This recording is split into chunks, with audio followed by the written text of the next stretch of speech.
বাসায় আজকে তৈরি করে নিলাম মাওয়া সেই ভাইরাল ইলিশ বেগুনের ভর্তা। এই ভর্তাটা খুবই মজার, যদি বাসায় বানিয়ে নেওয়া যায় তাহলে আর কি প্রয়োজন মাওয়া যাওয়ার। তো চলো বন্ধুরা, আজকে রেসিপিটা তোমাদের সাথে শেয়ার করছি। হ্যালো এভরিওয়ান, এখানে আমি ভর্তাটা বানানোর জন্য দুইটা বেগুন গোল গোল করে কেটে নিয়েছি, আর ফ্রিজ খুঁজে 3 টুকরা ইলিশ মাছ পেয়েছি, একটা লেজা আর ছোট সাইজের 2 টুকরো মাছ। এবার এগুলোর সাথে আমি অ্যাড করে দিলাম হলুদ আর লবণ।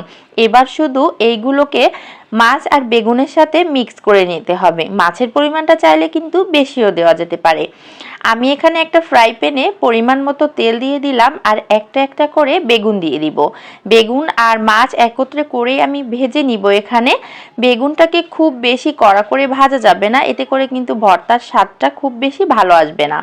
একটা পিঠ যখন একটু হালকা হয়ে আসবে তখন আমি উল্টে অপর পিঠটাও ভেজে নিব। সেমভাবে মাছটাকেও আমি ভেজে নিব। মাছটাকেও ওভার ফ্রাই করা যাবে না, হালকা করেই ভেজে নিতে হবে, সেটা দেখেই বুঝতে পারছেন। আর ইলিশ মাছের ঘ্রাণ যেন ম করে যখনই ভাজি। এভাবে ডুবো তেলে ইলিশ মাছ ভেজে শুকনো মরিচ দিয়ে খেতেও কিন্তু বেশ ভালো লাগে।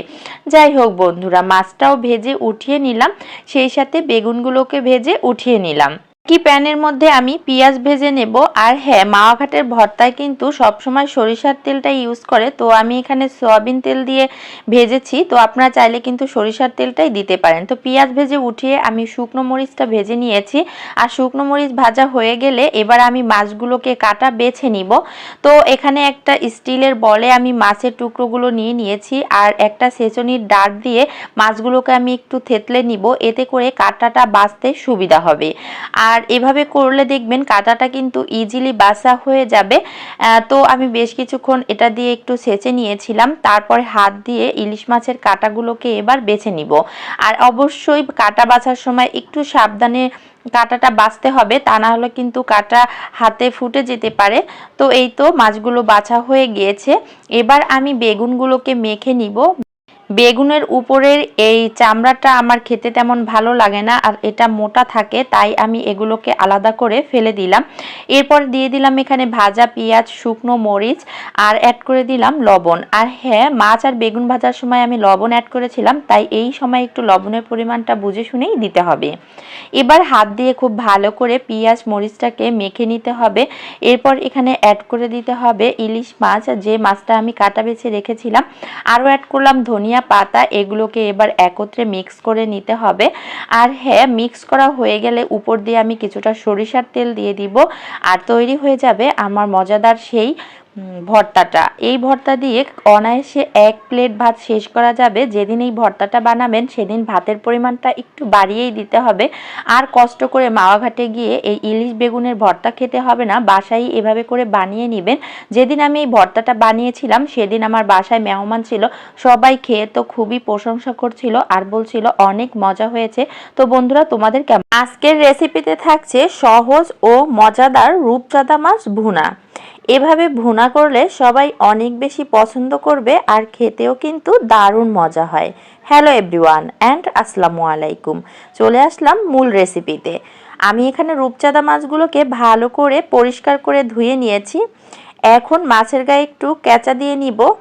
মাছের গায়ে যদি এভাবে একটু কেঁচা দিয়ে নেই তাহলে করে মাছের ভিতরে মশলা ঢুকবে। আমি 2টা দাগ টেনে নিব, এর থেকে বেশি কেঁচা দেওয়ার কোনোই প্রয়োজন নেই।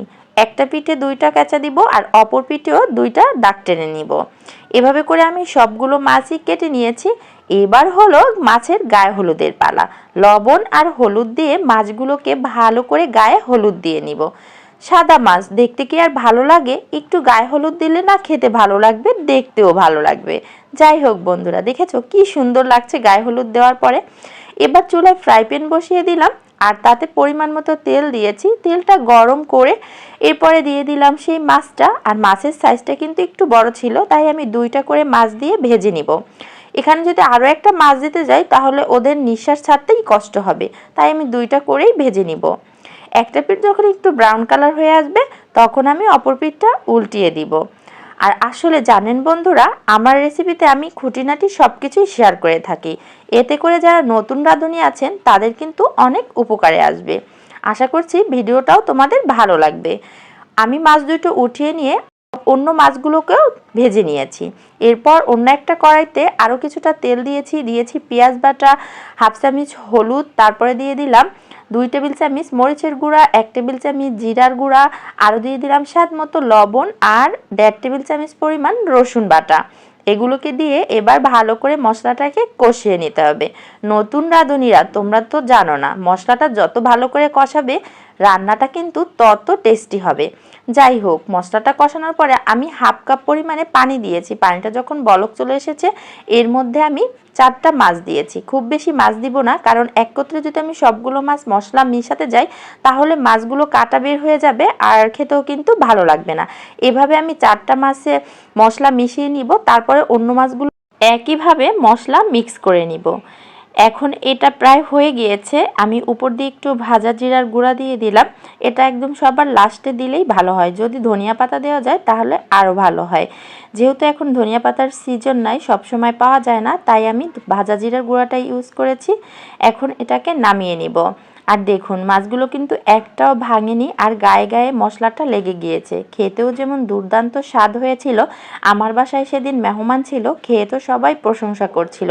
আর সাগরের মাছ তো এমনিতেই মজার হয়, আর রান্নাটা যদি একটু স্বাদ করে করা যায় তাহলে তো কোনো কথাই নেই। তো বন্ধুরা, এই ছিল আমার ভিডিওটা। ভালো লাগলে লাইক, কমেন্ট, শেয়ার করে আমার পাশেই থাকুন।